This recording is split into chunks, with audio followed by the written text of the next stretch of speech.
Hey guys, welcome to a new comic book video. Today we're talking about the Amazing Spider-Man going big today. So let's jump into this book and see what we have to talk about, what happens in this book. This book has multiple stories, so we'll go through those as I see fit. What we're going to do is we're going to talk about the middle story first because it's the shortest one. I just want to get it called Life Lessons. We'll jump into the middle because that one's kind of short and I just want to get it out of the way first. It's really short. Spider-Man, he's finding a giant robot guy who looks like a guy from Oscorp. I think he got it from Oscorp, I can't remember.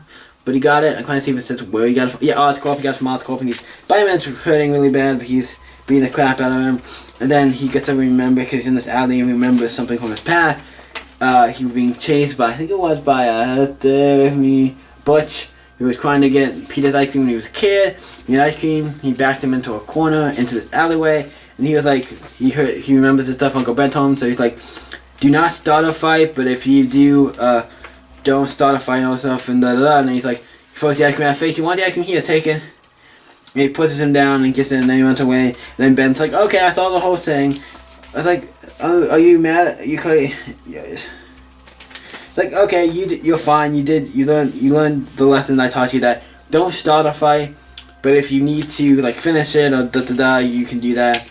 Like, don't start a fight, just, you don't. Yep, I'm real proud of you, Peter. You didn't start the fight, but you knew how to finish it. You're quite a young man. So yeah, that's the thing. So Spider-Man gets, because he's back in Iowa, he remembers that, so he shoots webbing to blind the guy, and then beats him up and stops him. I'm like, how did you win? I'm like, you were finished. I'm like, first of all, every part of the story is he beats him by putting web, blocking his vision. I'm like, why haven't you done that sooner? Why did you wait till now to do that? I don't know. But then shows him flinging off. And you see up in the sky, like, Peter and his uncle eating ice cream. Like, here's the thing. Other than the part that I don't know why he didn't web him to block his sight sooner and did that sooner, this is a great story. It's only 3 pages, so it's not a long story. Super short, great, can't complain. Even though I did, like I said, to make it look whatever, but still, like, it's a 3-issue, 3-page short story. Can't really complain, it's awesome. Now we're going to get down to the 2 main stories, what I consider the 2 main story. First we have, Field on Fire. So Spider-Man, he's out attacking a bunch of these guys because he's looking for somebody. Where is it? I'm trying to figure out. Did it say who? I think it talks about it's like Mary Jane's niece or whatever, and he's gone, and Spider-Man has to go find him and stuff, and it's telling us like. Throughout the story, we get like how he found out and stuff. So MJ's talking to him like, "Hey, you need to go look for something's wrong. I don't think something's right." On the top, it says Spider-Man attacking all these guys because he thinks this is where, because he was doing something that involved human trafficking. So that's why he figures. That's why he gets to these guys. And obviously, throughout the whole thing, somebody has a crosshair and is about to shoot people. Looks like it's about to shoot people and stuff. You probably already know who it is, but I'm not gonna spoil it until we get to the end. But Spider-Man, he gets the bicycle off and somebody's about to, hey, don't try to sneak up on me, and then somebody shoots him in the hand. He's like, sniper fire? Where'd that come from? And then we see the main villain come out. It is this guy who is, I know I said his name. Like it's like the guy Spy, this guy. Do you remember? He fought Daredevil in his run by Mark Ward. I'm like, oh cool, from the Mark Ward Daredevil run. I'm like, that's cool reference. That's a cool use of this character, which not been used since. He's a cool character, I think he's called the Spy. But Peter goes to like the school and stuff. It shows in the back, trying to find the girl and stuff. It shows him finding, because it cuts to like, you can see here on the bottom, it shows him at the school trying to find stuff. On the top, it shows him fighting. So it's cutting in between both. So I'm gonna try to explain this the best I can. If I could have went through and explained that first and then went and explained the main story, but they're fighting. He has these poles that you can teleport stuff into. They make it a little hard for him to fight stuff. He does go also to the Daily Planet, and because he gets some information, and also a bunch of guys are around him about to kill him because they have guns, and he's split off kind of. And we see the guy, the sniper on the top shooting and kills a bunch of the other guys, or at least shoots them or wounds them. And then Spider-Man gets out of the way. He's like, okay, I'm able to beat you, and he puts up a bunch of whole day when he's basically doing what he does. He's being Spider-Man. He goes up to beat him, and also the guy he was working for at the planet. At the Daily Bugle, he goes to give him also a list of stuff like, hey, this might help, He goes to like a club and all this stuff to try to find it. And obviously the guy says like, okay, something's wrong. We figure out what's going on. And then like, Spider-Man sees the guy talking to him when he's in the window talking like, okay, yeah, somebody knows somebody's going on. Spider-Man comes in, like, gets all the information he needs from him, beats it out of him, and then he go like, where's the girl? Where's Christy? And then we go back to Spider-Man, and him like stopping this guy, like, where's the girl? Where's the girl? Like, the redhead. If she's all you want, take her. It's like, okay, I'm going to get rid of her anyway. So here, take her. Like, okay, now you let me go, right? And then he just slaps him, like hits him, like nope, knocked him out. Like, nope. Like, great. And then they open up the truck and we find all these people here. And they obviously it was human trafficking, so Spider-Man saves the day. They both kind of do. And they go off and save all the people. With like, great. And then we find out who the guy was who was going to who the sniper was. Who, if you didn't already know, a guy going around killing criminals. Not really. That's really. But we see Spider-Man with him, the Spy, and all these villains. Did the Punisher come up? It's like, oh shit, it's the Punisher. Now for the record, did the Punisher just kill this character, the Spy?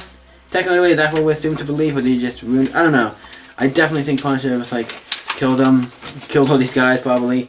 So now this kid, another Spot's dead, or this villain is dead. But that was a cool little short story, like a kind of like a one and done story where I feel like we don't get much of.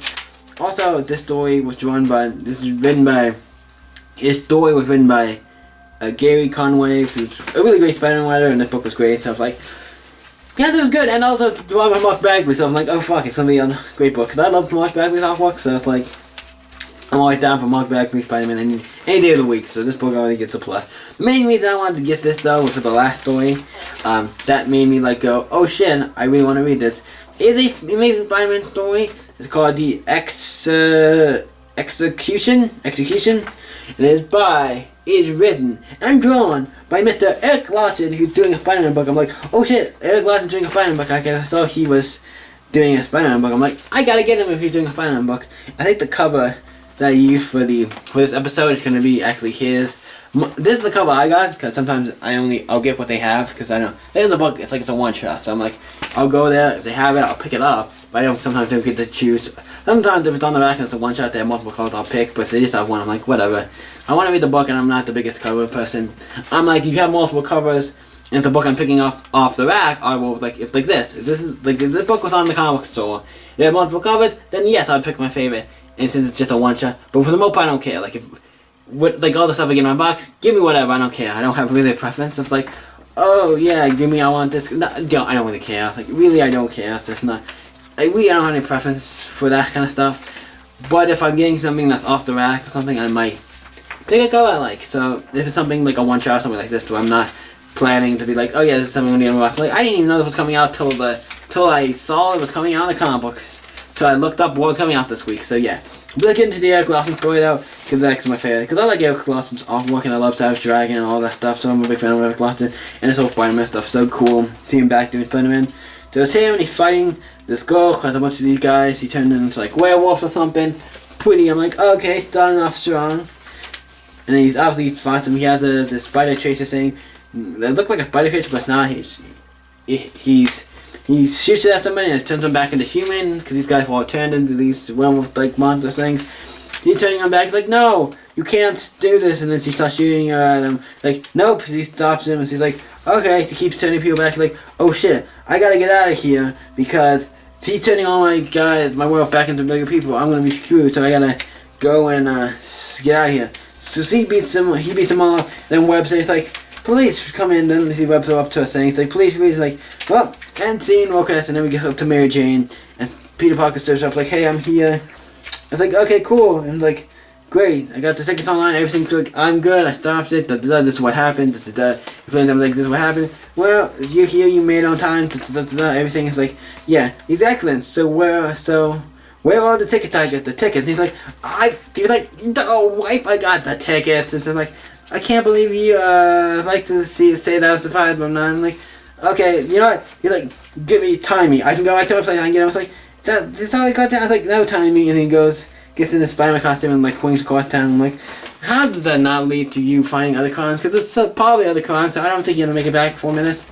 Because there's gonna be another crime or something, and you're gonna have to stop. But and he says I'm putting away like, and away we go. It's like him going to get the tickets, and that's when I like it. It's a cute little story. It's cool to see Erik Larsen doing Spider-Man again for just a little story like this. They got him to do this. I'm like, yeah, this is fun, enjoying. It's fun. I enjoy it. I don't know when this is taking place. I don't know if it exactly says. I think it could be taking place now because I think Spider-Man and MJ are doing this thing, are kind of at least seeing each other now. So not like I don't think they're completely like married. They're not married again, but they all see each other. You know, like yeah, do that because that's something they were married at one point and they should be married. It's like. I don't want to see Spider-Man with anybody else. To me, it's weird because it's like you watch Spider-Man, you married him with Mary Jane and all this stuff for so long. They were married and all this stuff. They've been a couple. Like, and then I was like, nope, they're not married because of the stupid shit with the devil. And then that, and then like we're gonna see what's up. Like, I don't want to see him with that. I want this. Like people who think Spider-Man should be single and they're stupid. And Mary stuff is hard to write. I'm like, no, it's not. It's done. It's not that hard to write Mary stuff, it's just stuff, but there's a lot of things with that. I'm not ranting aside about the whole winning thing. I don't know, I kind of figured that. I don't know, I just want to think, I'm like, it is stupid. I want to think I do say it's very stupid, but yeah. But aside from that, this is a very great story. I like this book. It's 3 short stories. 3 stories, they're great. It's just a couple short stories, 3 short stories. One's actually very short, 1 3 pages, but the other 2 are about almost. The first one's probably almost the size of an issue. It's about, I think it's the size of an issue, like 1, 2, 3, 4, 5, 6, 7, 8, 9, 10, 11, 12, 13, 14, 15, 16, 17 pages. There's always a complete story. That one plus the 3-page story probably would have been an issue. But then you had the Erik Larsen one with like 1, 2, 3, 4, 5, 6, 7, 8, 9, a 10-page story. So it does make it over to like about 30 or 31 pages. So the book was $5, well it's not bad because you're getting like 10 extra pages, you're getting like more. And that's why I'm like $5, and also this has some great artwork and everything. This book is just great. So what did you? I'm gonna give my rating for and making mine going big. Well, I hate books that have multiple stories in it because it's hard to rate them like that. Like this is 3 different stories, and I feel like I could rate each one differently. But we're all gonna rate it as a whole. I'm not rating them each one differently. 1, more editing to do for me, and 2, it'll just be easier to rate it as a whole. Like I said, I like this book. It feels like a great homage to Spider-Man and everything that Spider-Man is. It feels like one of the books. Like we're gonna tell a bunch of some great Spider-Man stories, kind of like to homage him. So this is great. I'm gonna give this a. What do I want to give this? We'll give it a solid. We'll give it an 8. Solid 8. The first story was really good. The story was okay, and then the last one was really good because I get lost in. I would have given it. I debated if I wanted to give it a 9, but like some of the other stories, I would say like the Erik Larsen one, I would have gave it probably a 9 or a 10, and the first one I would have gave like a 9, and the third one I probably would have gave it like an 8. But it's like let's give it an 8. Let's give it an 8. It's not a really good book. And like I said, some stories I might think a little better than others. It might be a little better than an 8, but overall I think this book is an 8. What do you guys think of Amazing Spider-Man Going Big? Let me know in the comments down below, and let's talk about the book because it's pretty cool. You guys can always stay up. I can see you next video, guys. Bye.